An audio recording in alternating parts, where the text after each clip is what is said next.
तो मैं कहना चाहता हूं हिंदू धर्म के लोगों, हम सब लोग हिंदू धर्म हैं। वो राम को धोखा दे सकते हैं, क्या हमें धोखा नहीं दे सकते? वो 100% धोखा दे सकते हैं। 2 करोड़ वो सब लोगों को बधाई दें, शुभकामनाएं दें। सुरेंद्र चौधरी साहब।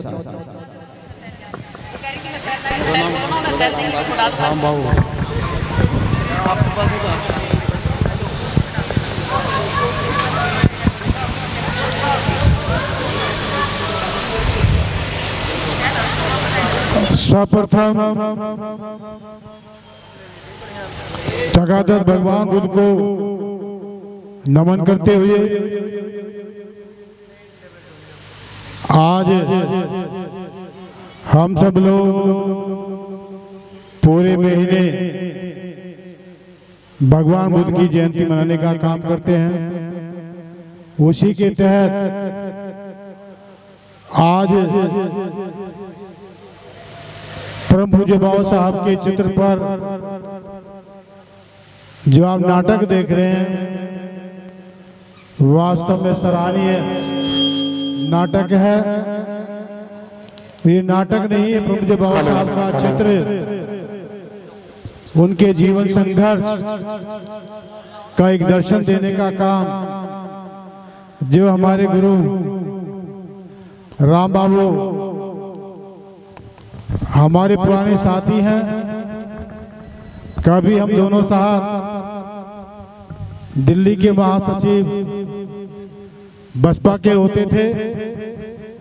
वो लंबे समय हमने मास्टर जी हमारे गुरु राम बाबू के साथ हमने काम किया है। तो आज क्षेत्र के सभी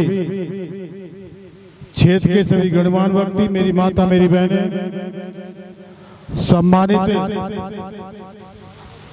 हमारी बुद्ध विहार की कमेटी, आदरणीय हमारे बोधाचार्य हरिचंद गौतम बोध जी, छोटेलाल बोध जी, अध्यक्ष मुरारीलाल गौतम जी, महासचिव गैर सिंह गौतम जी, आदरणीय हमारे बीच में कोषाध्यक्ष सुरेंद्र कुमार गौतम जी, इस क्षेत्र के सभी गणमान्य व्यक्ति, मेरे समर्थक, मेरे कार्यकर्ता, परम पूज्य बाबा साहब डॉक्टर अम्बेडकर के सभी अनुयायियों, मैं सभी को अपना जय भीम, सभी को नवोदय करते हुए, क्योंकि लंबी बात नहीं कहूंगा, आप सबसे ये कहना चाहता हूं कि जो मिला है, जो मुझे मिला है, ना मुझे भगवान ने दिया और ना ही ईश्वर ने दिया है। जो भी मुझे मिला है बाबा साहब डॉक्टर अम्बेडकर से मिला है, क्योंकि परम पूज्य बाबा साहब डॉक्टर अम्बेडकर ने हमें दुनिया के इतिहास को एक ऐसा इतिहास लिखा जिस समय में बहन जी की सरकार होती थी। जब परम पूज्य बाबा साहब डॉक्टर अम्बेडकर गायकवाड़ के यहाँ नौकरी करते थे तो फाइल लकड़ी के चिमटे के द्वारा दी जा रही थी। जब बहन जी की सरकार बनी तो ठाकुर और ब्राह्मण सलूट सलाम मार रहे थे। ये अंतर परम पूज्य बाबा साहब ने हम सबको सम्मान देने का काम किया है। आज मेरे दर पर आते हैं, सब समाज के लोग आते हैं, अपने काम के लिए आते हैं। क्यों सीपी सिंह जी ऐसी है ना, सब लोग आते हैं, एक प्रार्थना करते हैं दलित के बेटे से, एक शूद्र के बेटे से प्रार्थना करते हैं, विधायक जी हमारा ये काम कर दीजिए। निवेदन करते हैं, ये ताकत किसने दी? परम पूज्य बाबा साहब डॉक्टर अम्बेडकर के इस संविधान ने हमें ताकत देने का काम किया है। आज मेरी माता, मेरी बहनें इस देश में आईएएस बनती हैं, पीसीएस बनती हैं। इस देश की प्रधानमंत्री जब इंदिरा गांधी बनी थी, उन्होंने जो शपथ ली थी, उन्होंने भी कहा था यदि बाबा साहब डॉक्टर अम्बेडकर मुझे वोट का अधिकार न देते और मुझे पढ़ने लिखने का अधिकार न देते तो कभी भी मैं 7 जन्म भी लेती, मैं देश का प्रधानमंत्री कभी नहीं बन सकती थी। ये किसकी देन? परम पूज्य बाबा साहब डॉक्टर अम्बेडकर की देन। महिलाओं को जो सम्मान मिला ये सब इस देश के संविधान पे मिला, और मुझे भी जो सम्मान दिया जो आपने दिया है कोई नहीं दे सकता था। यदि इस देश के संविधान में हम सब लोगों को आरक्षण नहीं मिलता, हमें वोट का अधिकार नहीं मिलता, इस जाटव के बच्चे को, इस चमार के बच्चे को कभी अपना विधायक प्रधान नहीं बना सकते थे। इस बड़े सबसे बड़े उत्तर प्रदेश की सीएम नहीं बना सकते थे। ये किसकी ताकत? परम पूज्य बाबा साहब डॉक्टर अम्बेडकर की ताकत। तो आपसे मैं कहना चाहता हूँ, आज जो हमने देखा है, जो प्रभु पूज्य बाबा साहब डॉक्टर अम्बेडकर के जीवन से हमें जो दर्शन देखा है, ये वास्तव में एक दुख वाला दर्शन है। तो मैं आपसे निवेदन करना चाहता हूँ, आपसे प्रार्थना करना चाहता हूँ, यदि हम सब लोग इस देश के संविधान की रक्षा करेंगे, इस देश के संविधान की हिफाजत करेंगे, तो तभी हमें सम्मान मिलता रहेगा। नहीं तो धीरे धीरे इस देश के संविधान में मौलिक अधिकार जो हमें मिले हैं, धीरे धीरे देश की सरकारें वंचित करने का काम शुरू कर दिया।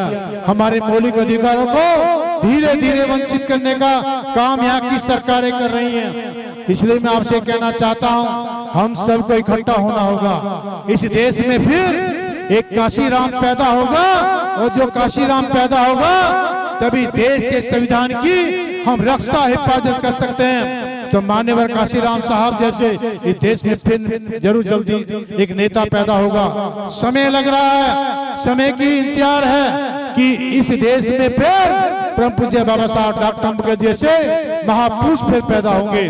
तो आपसे मैं कहना चाहता हूँ, हम सबको जो मिला है, आज मुझे अपनी आवाज कहने की बात का जो भी अधिकार है ये बाबा साहब ने दिया है।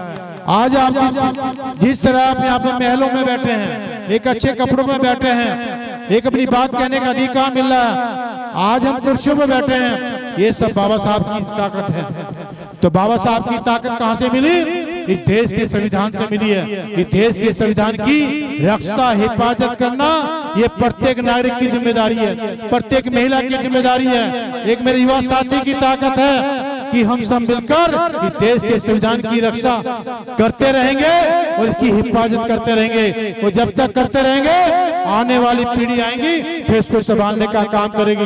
नहीं तो पीढ़ियां आपसे जवाब मांगेगी कि बाबा साहब ने इतना बढ़िया हमें संविधान दिया, हमारे तो सारे मौलिक अधिकार आपने छिनवा दिए।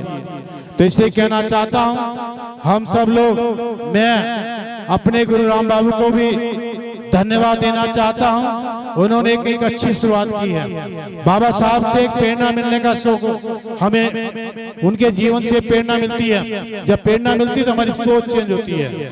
हमारी सोच में कहीं ना कहीं चिंतन मनन होने शुरू हो जाता है कि यदि प्रभु पूज्य बाबा साहब डॉक्टर अम्बेडकर ने अपने 4 बेटों को खोकर इस देश के हमें शासक बनाने का अधिकार दिया, इस देश का प्रधानमंत्री बनाने का अधिकार दिया। आज राष्ट्रपति कौन बनाता है? ये प्रभु पूज्य बाबा साहब डॉक्टर अम्बेडकर के संविधान से तय बनता है। तो आपसे मैं कहना चाहता हूँ, इस देश की तमाम पार्टियां हैं, बाबा साहब के जो अधिकार दिए हैं, बाबा साहब को टोकरे में बैठाकर बोली लगाते हैं। हे बाबा साहब के मानने वाले लोगों, हम बाबा साहब को बहुत प्यार करते हैं, बहुत इज्जत देते हैं। मोदी जी जब विदेश जाते हैं तो कहता है मैं बौद्ध के देश से आऊं, मैं भगवान बुद्ध के देश से आऊं, और जैसे यहाँ देश में आते हैं वे जय श्री राम की बात करते हैं। हम किसी के धर्म की को अपेक्षा नहीं करते, हम भी राम को मानते हैं, हम भी कृष्ण को मानते हैं, सभी का समानता अधिकार है, लेकिन धोखा तो देना नहीं अधिकार है। तो मैं कहना चाहता हूँ, हिंदू धर्म के लोगों, हम सब लोग हिंदू धर्म हैं,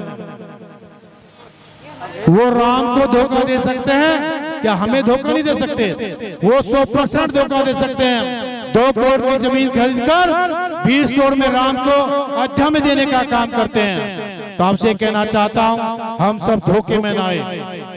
हमें प्रभु पूज्य बाबा साहब डॉक्टर अम्बेडकर के इस संविधान की हमें रक्षा करनी है, इसकी हिफाजत करनी है, इसको दिशा देनी है। वक्त आएगा, समय आएगा, इस देश के फिर आप शासक बनेंगे और नहीं तो कल बनेंगे। उसके लिए हम सब लोगों को संघर्ष करना होगा और संघर्ष के तहत ही बाबा साहब के इस संविधान को बचा सकेंगे। इन्हीं शब्दों के साथ लंबी बात ना कहते हुए सभी को मेरा जय भीम, सभी को नमोदाय, सभी को नमस्कार।